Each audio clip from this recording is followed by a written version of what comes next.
ጽናት ተከታታይ ድራማ ክፍል 55 ተለቀቀ። ሄኖክ ጽናትን በፍጹም ካለ እኔ ወድጃታለሁ፣ ሁሉዋ ተመችቶኛል፣ አልፋታትም አለ። እንዲሁም ፍቅር እንደያዘው ለኪራ ነገረው። ኪራም በፍጹም በህልምህ እንጂ በአካል አታገኛትም ብሎ ተበሳጭቶ ከቤት ለቆ ጠፋ። ጽናትም ኪራ በመጥፋቱ እጅግ በጣም ተጨንቃለች።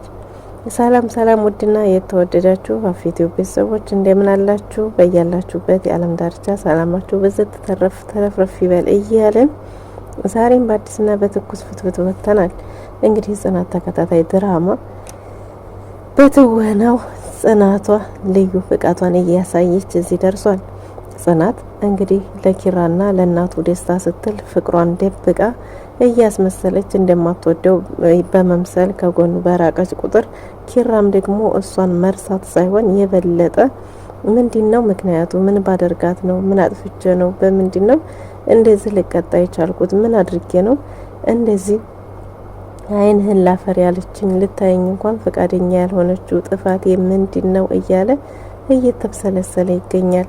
እናም እንግዲህ ምንድነው ሄኖክ አሁን በተንኮል በፍቅር ስላልሆነለት እሱ ማለት ፍቅር ባለው ወይም ደግሞ በሱ መላ ስላልሆነለት ኪራ ሄኖክ ለጽናት እንግዲህ ውሃ አምጪልኝ ብሎ ወደ ክላሷ እሷን በመላክ ከዛም ውሃው ላይ የእንቅልፍ ጋኔን አድርጎ እሷን በሀሳብ ስለነበረች ካሁን እያለች ስላልጠጣችሁ እሱን ኪራ ጠጥቶ እንግዲህ ምንም እነሱ አልገባቸውም። በሰዓቱ ግን ኪራ ራሴም ብሎ የእንቅልፍ መድኃኒቱ እንቅልፉን ለሽ ብሎ ከነቃ በኋላ ከነቀሰቀሽኝ ጠላት የነሽ እገልሻለሁ አንቺ ሴትዮ እያለ እሷንም እያስፈራራ እሷም ደግሞ በጣም ተጨናንቃ ስለነበረ ምንድነው ምን ሆኖብኝ ነው የሚለው ነገር እጅግ በጣም አስጨንቋትም ነበርና አሞት እንደነበረ ለነናሁማ ነግራ እነናሁማ መጥቶ ጠይቆት እንግዲህ ናሁም እያለ ባለው ነገር ግራ ተጋብቷል። የደበቁት ነገር እጅግ በጣም ያሳስባል። የሆነ የተደበቀ ነገር እንዳለ ውስጡ ቢነግረውም ግን ማናቸውም ይሄ ነው ብለው ስላላስረዱት ምንድነው ለምንድነው እንድትነግሩኝ ፈቃደኛ ያልሆናችሁት ቢለም እንግዲህ እውነትም ማንም ሰው ሊነግረው ፈቃደኛ አልሆነም። እናም ራሳቸው በራሳቸው መንገድ ይፍቱት እያሉ ምህሩና ጓደኛቸውም እንዲሁ ሶሲ ጓደኛቸው በተቻለ መጠን እንግዲህ እሷን ወደ ስህተት ነው እየሰራሽ ያለሽው፣ ልክ አይደለሽም፣ ወደ ራስሽ ተመለሽ፣ እሱን አተሽ አንቺ መኖራችሁም እሱንም እየጎዳሽ ነው፣ ኪራም ከዚህ በላይ ሲጎዳ ማየት ዝም ብለን ማየት አንችልም እያሉ ቢሏቸውም እንግዲህ ሄኖክ እንደሚያፈቅራትና በህልሙ እየመጣች ልታስተኛው እንዳልቻለች ሲነግረው እጅግ በጣም ስሜታዊ ሆኖ እና ታዲያ አንቺማ በህልምሽ የምትሄጂው ሌላ ሰው ጋር ነው እንጂ እኔ ጋር ትመጫለሽ እንዴ ብሎ ተበሳጭቶ ቤቴ ውስጥ ግን ምንም ነገር ሊፈጠር አልፈልግም፣ ቤቴ ውስጥ የሆነ ነገር ተፈጥሮ መሰበርም አልፈልግም፣ ከዚህ ልጅ ጋር ያለሽን ግንኙነት አቁሚ ብሎ እሷንም እንግዲህ አስጠንቅቋት ነበረ። ሀሴቷም ይህንኑ አጋጣሚ በመጠቀም በተቻለ መጠን የራሷ ለማድረግ ብሎ ብዙ መላዎችን እየዘየደች ትገኛለች።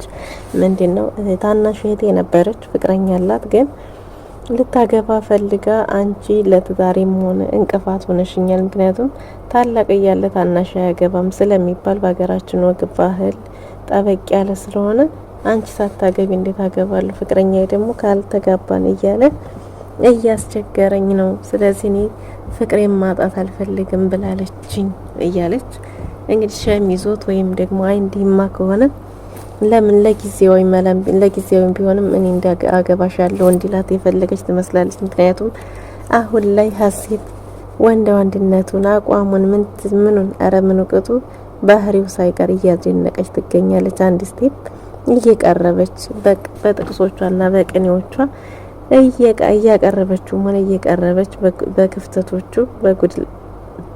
ክፍተቶቹን ጎደሎዎችን የሚባሉትን እየሞላች ትገኛለች ማለት ነው። ምክንያቱም አሁን ላይ ኪራ የሚያስፈልገው ነገር ቢኖር ከጎኑ አለው አይዞ በርታ የሚለው ቢሆንም ግን ነገር ግን በጧት በማታ ከፊት ለፊቱ ፍቅሩን እያየ ስለሆነ እጅግ በጣም ልቡ ስብራቱ እየጨመረ እንጂ ሌላን ሴት የሚያይበት አይን እየኖረው አይደለም። ግን ቢሆንም በቀላሉ አልፋታውም ብላ የወሰነች ትመስላለች ሴቷ። እና እንግዲህ አትጨናነቂ፣ ለዚህም ቢሆን ጊዜያዊ መላም ቢሆን አይጠፋለትም እያለች ትገኛለች። እንግዲህ ሀሴት ምንድነው ያለችው? አንዴ እጇ እስከምታረግ ይመስለኛል ጊዜያዊም ቢሆን አግብተሽም ቢሆን እምትፈቹም ቢሆን አቤት እንዳይነፈል እንዴ እህቷ እንዲታገባ እህቷ ህይወት እንዳይበላሽ ብቻ ጊዜያዊ ትዳርም ቢሆን እንደዛም ቢሆን ችግር የለውም ብላለች። ይሄ ማለት ያው እንግዲህ ኪራን እንደዚህ ይሁን ማለት አፈውጥታ መድፈር ቢከብዳትም ነገር ግን ያው በቃላቶቹ እየገለጸችለት ትገኛለች ማለት ነው። እና ምንድነው ሄኖክ ደግሞ አሁን ላይ ተባባሪዋ ምን እንዳረጋት ባይታወቅም እንግዲህ ወዲያው ይሁን ወይ ምን ይሁን አላቅም። ነገር ግን ሳትወድ በግዷ ቢሆንም ሄኖክ ታዛዥም ሆናለች። ሄኖክ የመጀመሪያው እቅዱ ስላልተሳካለት በሁለተኛው ካፌ ይዛት እንድትመጣና የሆነ ነገር እንዲያደርግ ፈቅዶ አዟት ስለነበረ ይዛ ሄዳ ለሀሴት የእንቅልፍ ከኔን ስጭ የተባለችውን ሰጣት። ግን ለሱም መስጠቷ የተሻለ ሆነ እንጂ ልክ ሀሴትን እንዳረገው የራቁት ፎቶ የሷንም ይዞ በሱ እያስፈራራ መጠቀሚያ ሲያረጋት ሊኖር የፈለገ ይመስላል። ሄኖክ እንግዲህ በኔ ላይ ያረከውን በሌሎች ላይ እንዲታደርገው አልፈቅድም ብላ እሱንም ለራሱ ሰጥታው እንግዲህ ጎን ለጎን ተኝተው ሀሴትና ማነው ጽናቷና ሄኖክ ተገኙ። ከዛም ኪራም ቀድሞ በርሽን ዘግተሽ ተኝ እኔ ወደ ቤት አልመለስም ብሏት ቢሄድም እሷ ግን በቁም ነገር ሳይሆን እንደ ቀልድ የተናገረ መስሏት ከነገ ከቁም ነገር አልቆጠረችውም ነበር እና ያው እየጠበቀች ባለችበት ኪራም ወደ ቤት ሳይመለስ ቀረ።